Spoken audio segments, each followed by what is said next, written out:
60% of parents say that it is a challenge to afford the school supplies for their students each year. The amount of school supplies that are required each year has steadily increased. If this is increasing by the school's requirements, I truly feel like the school district should be supplying these supplies to both these parents and these children. School supplies for parents has become increasingly tough.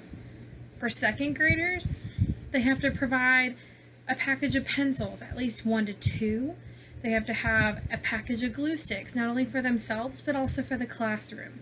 They provide at least 2 boxes of tissues, at least 2 packages of 4 count of pink erasers. They also provide 2 packages of washable markers plus color pencils, so they have them for school and for home. This itself has increased slowly.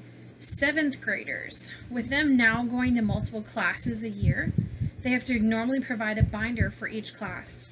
With each binder, they have to provide a spiral, as well as a folder. So that's 7 for everything.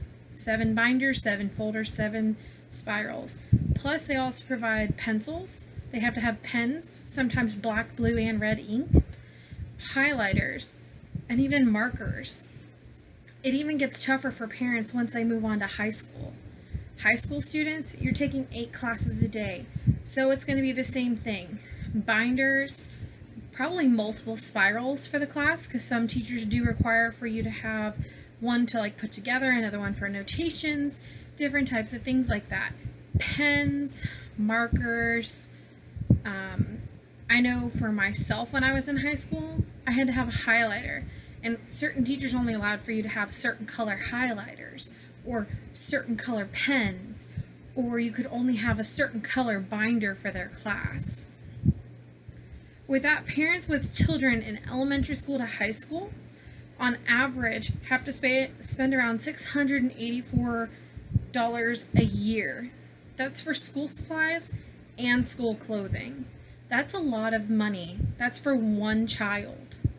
So if you have multiple children, that adds up fast.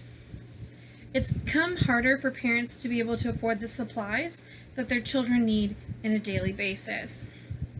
Things that parents have had to start to do to actually be able to afford this. For low-income families, ones that probably only get in about $28,000 a year, have started to apply for credit cards just so they can afford their children's supplies and clothing that's needed.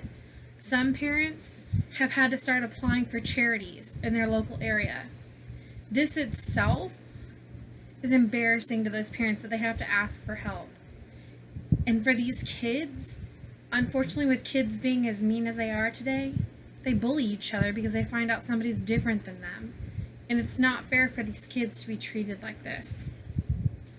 The school districts can work to help with the families and teachers in their district to supply this. For one, they could supply the classrooms. So if they have a set thing that needs for the classes, they could supply each teacher, especially elementary school, these type of supplies. Another thing that they could also do during the year is do a supply drive. So during the school year, they can ask local Walmarts and different companies in the area to see if they can supply products to their students to better help their education. Because really, truly, the stress on these parents becomes a stress on these students that they have to live with. School is hard enough for not only these parents, but also these children, for them to worry about, am I going to have the clothes for the school year? But now they also have to worry about, am I going to be able to supply the supplies that my child needs to be able to succeed, to get them where they need to be able to go to college. I have a lot of friends that are teachers that pay out of pocket for their students for supplies because of the fact that the parents can't afford it. It's not fair for these kids to be treated this way. This is why, for me, I truly believe that these districts can do more to supply supplies to their students and to help them out when is needed. Thank you.